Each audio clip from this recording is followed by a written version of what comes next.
Bismillahirrahmanirrahim.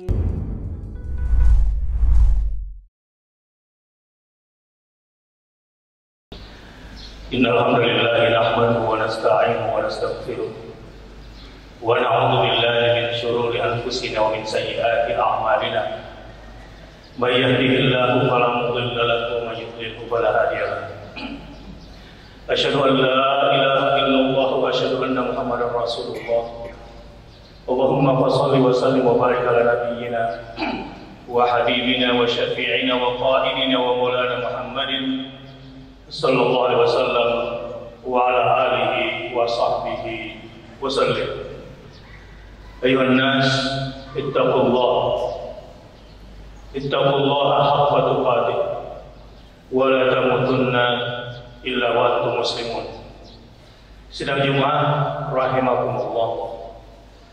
Hiduplah bersama Islam dan matilah dalam keadaan membawa Islam, dan berislamlah sampai mati.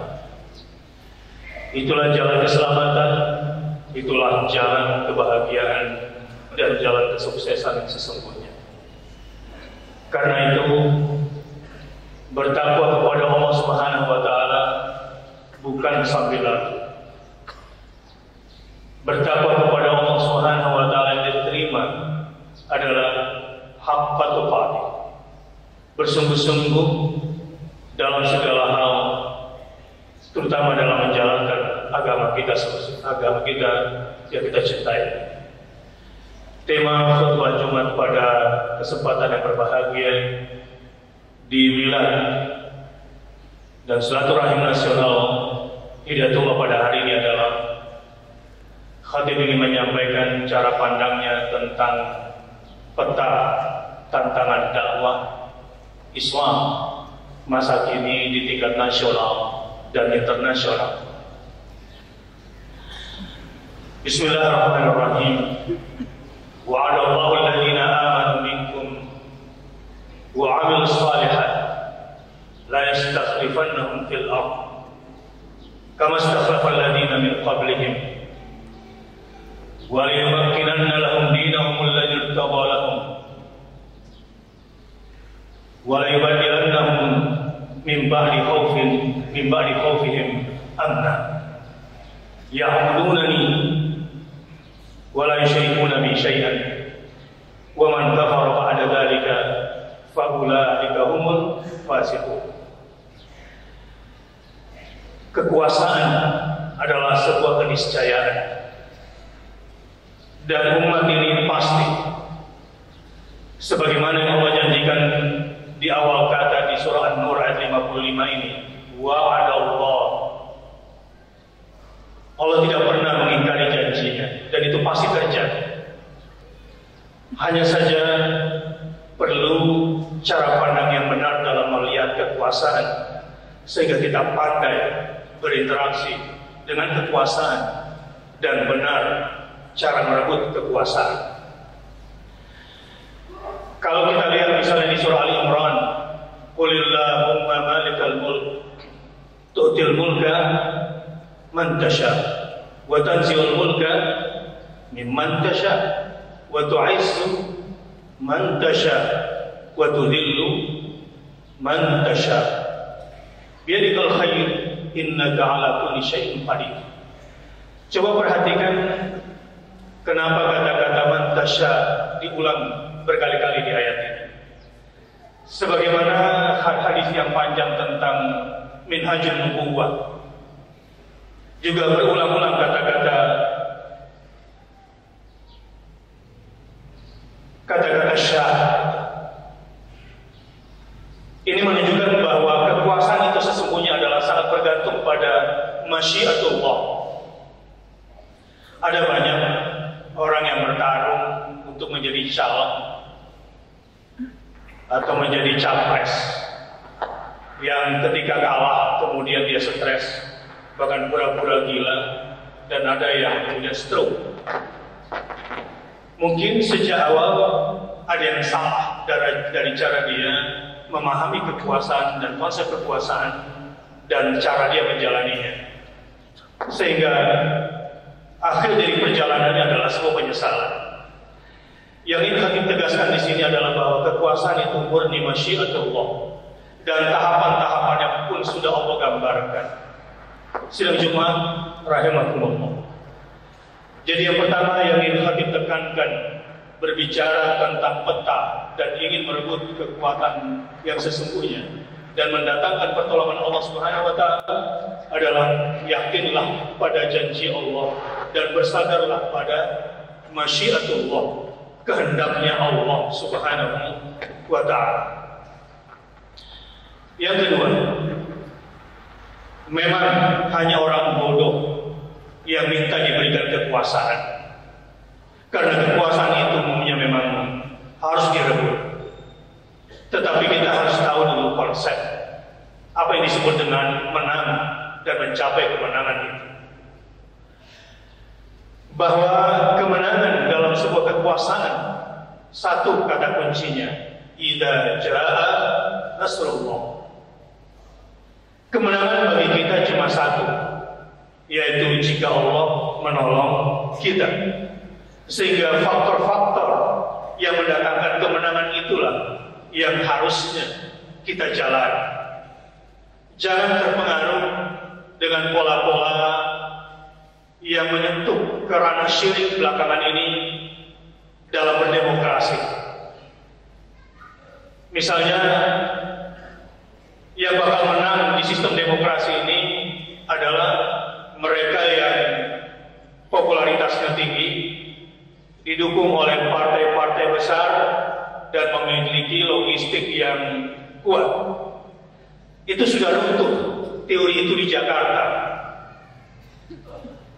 3 mantra demokrasi ini sudah pernah runtuh dan sudah ada di Jakarta di depan mata. Ketika popularitas, ketika partai besar, ketika uang betul-betul kalah karena umat ditolong oleh Allah Subhanahu wa taala. Walaupun Jakarta masih punya PR, apakah setelah umat ditolong oleh Allah mampu mensyukuri nikmat kemenangan itu dengan benar, mampu mengemban amanah secara amanah? Sidang Jumat rahimakumullah, di Milad Hidayatullah yang berusia 45 tahun sebagai sebuah gerakan dakwah dan menjadi sebuah ormas di usianya yang ke-18. Khatib bangga dan ingin tegaskan bahwa Hidayatullah menjadi salah satu pilar penting tegaknya dakwah dan kejayaan Islam Indonesia, insya Allah. Dari awal berdirinya ila ayyasha Allah Rabbul Alamin. Namun Khatib perlu mengingatkan diri sendiri dan kepada kita semua, setidaknya tentang good news dan bad news, agar kita paham peta dakwah secara baik. Bisyarahnya atau good newsnya adalah bahwa siapa yang menyangka, dan saya pikir para ulama, para duat sebelum Indonesia merdeka juga tidak pernah menyangka kalau pada akhirnya umat Islam di seluruh dunia yang terbesar adalah Indonesia. Bahkan para duat hari ini pun tidak merasa menjadi bagian penting bahwa kamilah yang membuat Islam menjadi yang terbesar di Indonesia, karena umumnya kita terlahir di usia di mana Islam sudah menjadi terbesar di dunia saat ini. Ini tentu rahmat besar dari Allah Subhanahu wa taala. Bisyarah yang kedua yang saya sampaikan di akhir-akhir situasi umat Islam saat ini dalam khutbah yang sangat singkat ini, rahmat Allah sudah turun. Saat berkumpul dengan para ulama dan tokoh juga aktivis, kira-kira seandainya kita yang bekerja keras, bekerja sama, atau bekerja cerdas, tuntas, yang awalnya ikhlas, kira-kira kapan kita bisa membuat umat bisa seperti ini? Ghirahnya. Sebagian kita mengatakan, jangankan bekerja sama, mulai duduk saja kita sudah pecah belah. Belum lagi harus membuat gairah umat seperti pada hari ini. Apa yang ingin Khatib katakan adalah bahwa ketika gairah umat sekarang begitu besar, kesadaran umat terhadap agamanya begitu besar, ini adalah minnah ilahiyah. Sehingga Khatib mengatakan 212 tidak ada yang berhak untuk mengklaimnya. Itu adalah tadbirun rabbaniyun wa tansyiqun ilahiyyun. Tidak ada seorang pun, tidak satu kelompok pun yang bisa mengklaim sayalah yang menggerakkan 212 itu. Karena semua terlibat dan semua punya kepentingan dan semua disatukan oleh Allah Subhanahu wa taala. Allahu Akbar.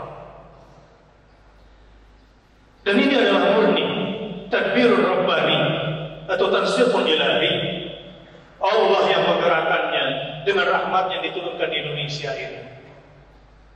Bisyarah yang ketiga, good news yang ketiga adalah berdasarkan pengalaman Khatib yang rendah, yang hina, yang sempit. Dalam konferensi di tingkat internasional, perjumpaan dengan tokoh-tokoh pergerakan dunia, semua berharap satu hari nanti, insya Allah, Asia Tenggara dipelopori Indonesia yang akan terdepan memimpin dunia Islam, insya Allah. Kenapa Indonesia? Saudara-saudara, sedang Jumat rahimakumullah. Mantan Menteri Agama Turki Muhammad Gormes berkata, Islam Turki memang kelihatan berkembang, tapi ini Islam politik. Islam politik punya konsekuensi membuat ekonomi menjadi lebih cepat. Tetapi masyarakat Turki umumnya masih sekuler. Karena yang berkembang di Turki bukanlah Islam dakwah, Islam politik yang berkembang. Sehingga kecenderungan masyarakat Turki pada sekularisme itu juga masih cukup besar. Dan ini tantangan yang berat yang dihadapi oleh pemerintahan Erdogan meskipun sudah berkuasa sekian periode. Saya ingin bertanya, kemana Islam Indonesia kita bawa? Saya akan menjawab, politik hanya salah satu instrumen dakwah. Ekonomi juga salah satu instrumen dakwah. Maka hati-hati potensi dakwah ketika digerakkan politik. Hati-hati ketika menggerakkan potensi dakwah ke ekonomi. Kita sudah banyak pengalaman bagaimana sejak awal Masyumi sampai hari ini, di mana posisi umat Islam. Belajarlah dari sejarah. Sidang Jumat rahimakumullah, yang membuat peradaban itu maju bukan politik pada awalnya. Yang membuat peradaban Islam itu maju bukan ekonomi pada awalnya. Kalau itu seandainya politik dan ekonomi yang menjadi sokok guru atau lokomotif terdepan bangkitnya sebuah peradaban, saya pikir Rasulullah SAW tidak perlu hijrah ke Madinah, karena sejak di Mekah sudah ditawarkan kekuasaan oleh Quraisy Raya lewat negosiator yang bernama Al-Walid Ibn Al-Mughirah. Begitu juga jika Rasul ingin menjadi yang terkaya pun sudah ditawarkan oleh Quraisy, walaupun tentu tawaran ini adalah tetap tawaran politik. Sehingga Rasulullah SAW dengan wahyu di bawahnya memilih membangun peradaban umat dengan dakwah. Sedikit ingin menyampaikan bad news-nya. Dakwah sudah berjasa melahirkan politisi Muslim dan melahirkan politik Islam. Tapi pertanyaannya adalah apa dan seberapa besar kontribusi politisi Muslim dan partai politik Islam terhadap dakwah itu sendiri. Dakwah sudah melahirkan ekonomi Islam sehingga melahirkan ekonomi Muslim dan melahirkan lembaga-lembaga bisnis Islam. Tapi pertanyaan selanjutnya adalah, kenapa lembaga-lembaga ekonomi ini kemudian berjalan sendiri dan asik masuk dengan ekonominya, lupa kepada dakwah? Di milad Hidayatullah saya cuma ingin mengingatkan, yang pada akhirnya dan sejak awalnya yang akan membangkitkan peradaban dan kita bakal maju adalah dakwah, insya Allah. Dan jangan pernah tinggalkan ini, dan jangan sembarangan mengorbankan dakwah untuk kepentingan politik sesaat, dan jangan sembarangan mengalokasikan dakwah untuk kepentingan ekonomi sesaat. Jangan sembarangan Ini barangkali juga menjadi prinsip khatib ketika ditanya sikap politik, sikap gerakan pada hari ini. Saya Bakhtiar Nasir tegaskan, saya tidak ingin mengorbankan dakwah untuk kepentingan politik sesaat, walaupun politik itu penting bagi bangkitnya sebuah peradaban. Tapi saya yakin pada awalnya dan pada akhirnya dakwahlah yang membuat Islam ini jaya dan peradaban kita akan bangkit. Arab, umumnya pemerintahan Arab sudah eksis, dan ketika pemerintahan Arab itu jauh dari Islam, cenderung represif dan sangat kejam politik Arab itu, sehingga membuat masyarakat Arab banyak fokus di bidang ekonomi, sehingga Islam di Arab pun umumnya juga sekuler. Tanya pada alumni-alumni Timur Tengah, mana lebih nyaman, dakwah di Indonesia atau dakwah di dunia Arab? Kita harus jujur, saya juga alumni Timur Tengah. Suasana berislam di dunia Arab memang sangat ketat, sangat baik, dan sangat maju di kalangan kampus, di kalangan aktivis. Tetapi di lingkungan sosial masyarakat Arab, umumnya mereka juga masih diliputi oleh kehidupan sekuler mereka. Indonesia, apa menjadi kelebihannya? Dan ini adalah good news. Kekuatan Indonesia adalah pada kekuatan sosialnya, dan kekuatan sosial Islam Indonesia inilah sebetulnya yang membuat seluruh dunia berharap kebangkitan Islam berasal dari Indonesia. Palestina dan Baitul Maqdis contohnya. Saat ini mereka para tokoh dunia memang sedang berkumpul, awalnya di Doha di Qatar dan di Istanbul di Turki. Di sana mereka merasa nyaman untuk bersatu, melakukan gerakan-gerakan internasional membangkitkan peradaban Islam yang damai, Islam yang kuat. Tetapi Qatar kemudian diembargo oleh dunia Arab sendiri yang khawatir karena Qatar dianggap mendukung gerakan-gerakan fundamentalisme Islam, sehingga kemudian Turki yang ingin membuat bom baru dunia dan bersama dunia Islam saat ini masih berhadapan-hadapan langsung dengan proksi Amerika dan proksi China, tidak memilih untuk berkawan dengan salah satunya, sehingga akan berseberangan dengan salah satunya. Sidang Jumat rahimahumullah. Jadi kalau kita tanya pada masyarakat dunia, khususnya para tokoh-tokoh Palestina dan pembebasan Baitul Maqdis, mereka sangat berharap pada kekuatan sosial Islam yang ada di Indonesia ini. Allahu Akbar, walillahil hamd. Kembali kepada kondisi Indonesia. Ada rahmat yang sedang turun pada kita semua. Tahun politik 2018 dan 2019 ada di depan mata. Berbeda pilihan adalah hal yang lumrah, tetapi dakwah harus menjadi yang terdepan, siapapun dan dimanapun posisi dia pada posisi politisnya. Di partai manakah dia, siapakah pilihan dia, nomor satu yang harus kita dahulukan adalah kepentingan dakwah kita semua, dakwah Islam kita semua. Sebab awalnya dakwah dan pada akhirnya juga pun dakwah. Karena saya ingin mengingatkan, kalau betul-betul sudah punya kesatuan tekad untuk memenangkan dakwah, maka senantiasalah merujuk kepada sumber-sumber yang kita yakini, yaitu Al-Quran dan As-Sunnah. Ibnu Utsaimin pernah membagi 3 kategori ulama. Saya perlu sampaikan 3 kategori ulama menurut Ibnu Utsaimin, karena sekarang umat menunggu komando ulama. Bukankah demikian? Dan ini adalah bisyarah, ini good news. Saya tidak tahu karena taat pada ulama ataukah dalam keadaan bimbang. Wallahu a'lam bishawab. Tapi mudah-mudahan adalah yang pertama, karena taat pada ulama, dan itu benar. Atiullah wa atiur rasul wa ulil amri minkum. Al-Qurtubi mengatakan ulil amri yang sesungguhnya adalah ulama. Kenapa? Karena ulama lah yang paling tahu tentang Allah dan perintah dan larangan Allah Subhanahu wa taala. Para ulama lah yang lebih memahami perintah sunnah-sunnah Rasulullah SAW dan larangan-larangan dari Rasulullah SAW. Sehingga beruntunglah umarah yang mendekati ulama. Dan seperti kiai saya bilang, ulama boleh dekat umarah, tapi jangan dekat-dekat, apalagi mendekati. Ulama boleh dekat umarah, tapi jangan dekat-dekat, apalagi mendekati. Ini menunjukkan bahwa ulama begitu tinggi.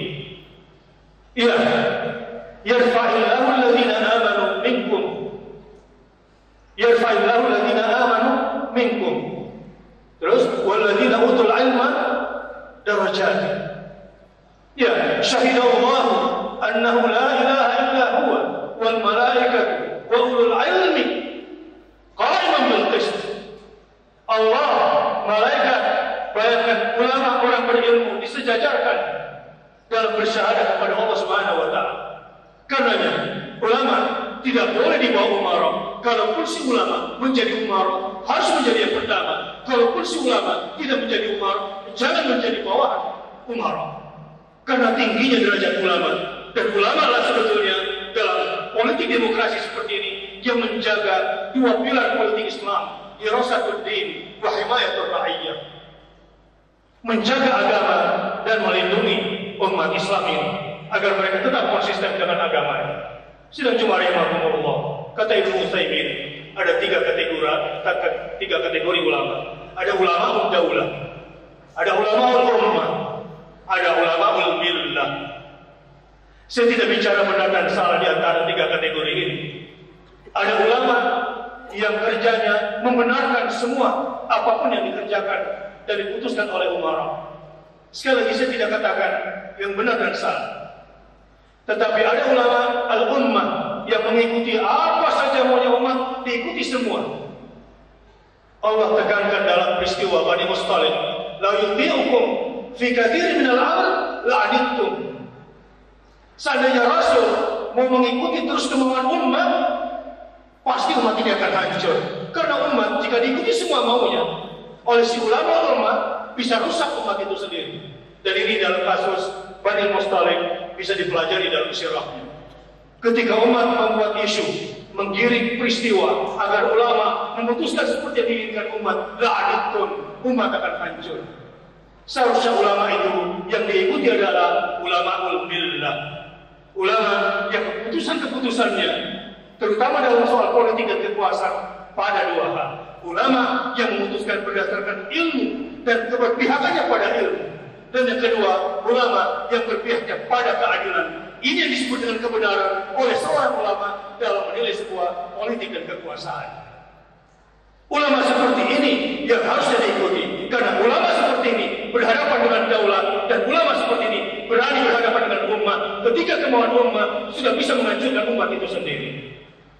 Inilah sedikit konsep dan peta. Mudah-mudahan ini menjadi roadmap agar kita optimis bahwa insya Allah mereka-mereka yang sudah menciderai kata khilafah, dia akan berhadapan dengan Allah di akhirat kelak.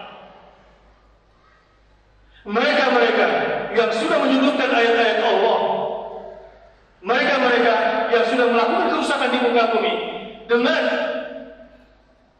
membatasi manusia dari jalan Allah Subhanahu wa taala, percayalah mereka akan berhadapan dengan kekuatan Allah Subhanahu wa taala. Qulillahumma malikal mulk tu'til mulka man tasha wa tanzi'ul mulka mimman tasha wa tu'izzu man tasha wa tudhillu man tasha bi yadikal khair innaka 'ala kulli syai'in qadir. Tulijul laila fil nahar wa tulijul nahara fil lail wa tukhrijul hayya minal mayyit wa tukhrijul mayyit minal hayy wa tarzuqu man tasha bi ghairi hisab. Barakallahu wa lakum fil Qur'anil Karim wa nafa'ani wa iyyakum bima fihi minal ayati wa dzikril hakim wa taqabbala minni wa minkum tilawatahu innahu huwal ghafurur rahim.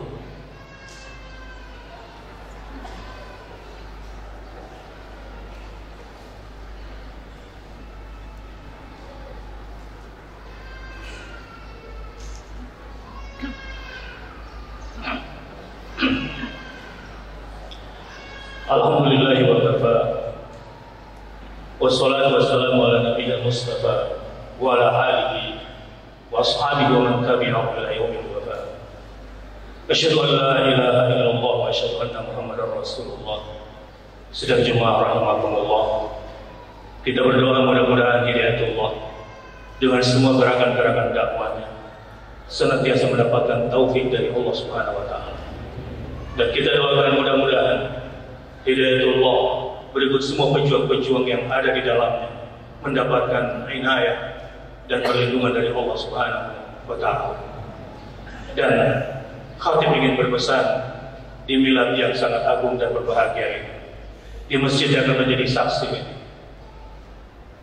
konsistenlah dalam dakwah dan hidup matilah di jalan ini, sebab inilah jalan para nabi dan rasul. Inna Allah wa malaikatahu yusholluna 'alan nabi ya ayyuhalladzina amanu shallu 'alaihi wa sallimu taslima.